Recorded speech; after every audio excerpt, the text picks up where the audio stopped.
झेल्या. आता माझ्या आयुष्याला अगदी वेगळे वळण लागले आहे. इतके की कधी काळी मानदेशातील खेड्यात शिक्षक होतो हे मी विसरून जावे. तरी देखील ते दिवस माझ्या आठवणीत आहेत. याचे कारण झेल्या, माझा एक विद्यार्थी. मी त्या खेड्यात 3 महिन्यांकरताच होतो.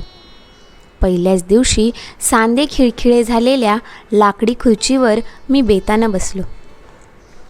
एक वार साऱ्या वर्गावरून नजर फिरवली. चिल्ली पिल्ली डोळे विस्फारून बसली होती.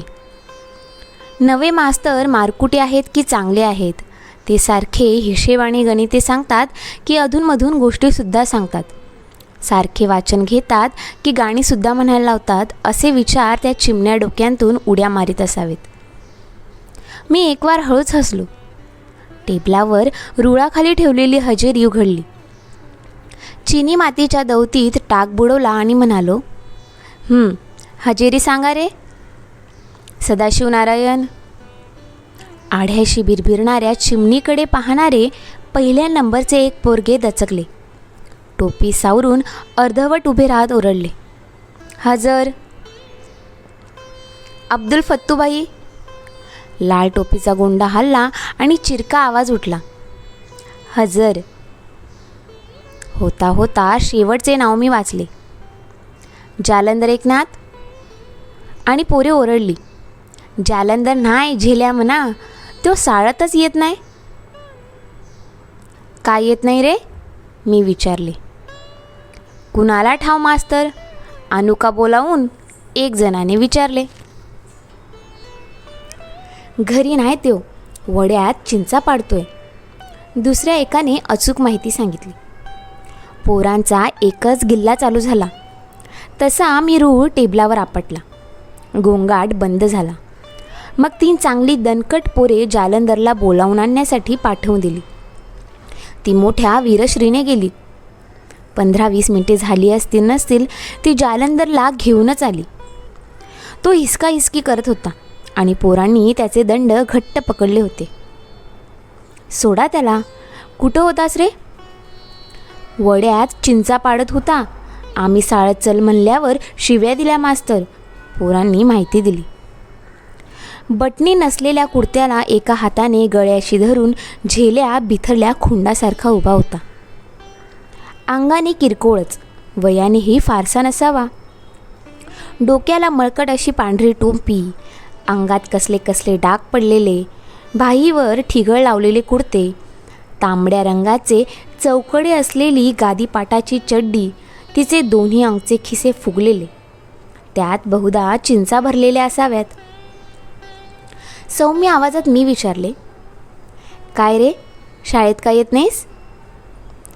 काम असतं घरी, गुरमीत झेल्या बोलला. त्याचे दात काळे आणि किडलेले होते. कसलं? म्हस हिंडवावी लागती, भाता वाढावा लागतो, दादा म्हणतो साळत जाऊ नगस. झेल्याची ही सबब खोटी होती, कारण पहिल्या नंबराला असलेला सदा एकदम बोलला, लबाड बोलतोस, काय सुधीक करीत नाही यो घरी. बापाला सांगतो साळत मास्तर मारत्या ती म्हणून, आणि गावात उन्हाडक्या करत हिंडतो, काय ऐकत नाही बापाचं. त्यावर झेल्याने रागारागाने सदाकडे बघितले आणि तो तोंडातल्या तोंडात पुटपुटला, चल की साळं बाहेर, जीवच घेतो तुझा. झेल्या उन्हाळ आणि धाडसी असल्याची माझी खात्री पटली. तरीसुद्धा मावळपणानं मी म्हणालो, अरे काम असलं तर विचारून जावं तेवढ्यापुरता, मी काही नाही म्हणणार नाही तुला. झेल्याचा हिशेब चुकल्याचे त्याच्या चेहऱ्यावर दिसत होते. फोका आणि कानफडात घेण्याच्या तयारीने तो आला होता, पण मी प्रथमपासूनच पड घेतली होती. खिशात काय आहे तुझ्या? इतका वेळ बटनाच्या अभावी धरलेली मूठ एकदम सुटली आणि दोन्ही हात झेल्याने खिशात कोंबले. काय नाही, चिंचा हाय त्या मास्तर, असे ओरडून एक पोरगे जागेवरून उठून पुढे आले आणि झेल्याचे खिशात कोंबलेले हात हिसकू लागले. तसा तो केवढ्या तरी मोठ्यांदा ओरडला, अगं आई आहे ग, बोट मुरगाळलं माझं. मला माहीत होते की हा त्याचा कांगावा आहे. तू बाजूला हो रे, जागेवर बैस बघू, मी त्या पोराला दटावले आणि झेल्याला पुन्हा म्हणालो, झेल्या, काढ बघू काय आहे ते खिशात. चिंचा आहेत का? आण त्या, ठेव टेबलावर, मला हव्यात घरी न्यायला.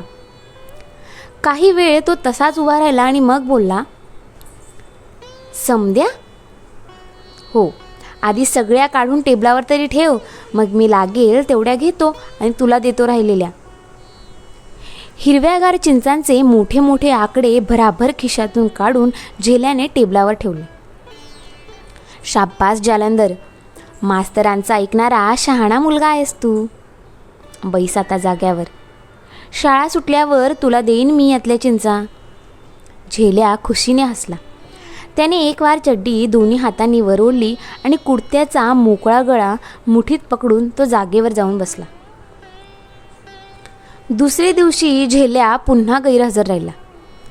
पहिल्या दिवसाची पुन्हा उजळणी करून त्याला बोलावून आणलं. पण मी त्याच्यावर कधीच रागवलो नाही.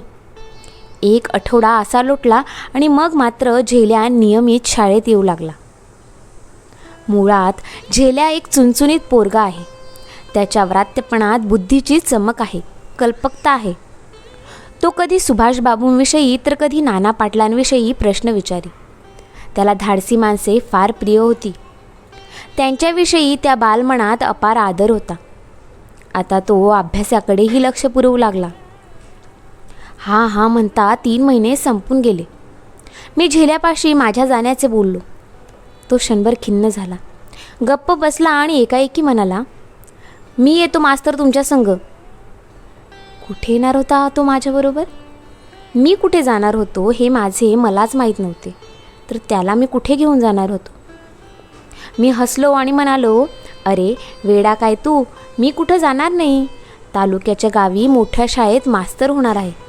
तू इथं 4 इयत्ता शिक आणि तिकडे ये, माझ्या वर्गात ये. 7वी पास हो, इंग्रजी शिक. झेल्याच्या बाळबुद्धीचे समाधान झाले.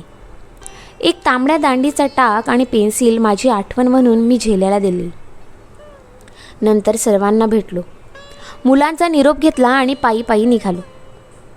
काही मुले वेशीपर्यंत आली आणि परतली. झेल्या मात्र परतला नाही. एक पिशवी घेऊन तो माझ्याबरोबर चालतच होता. गावचा ओढा ओलांडला, हद्द संपली.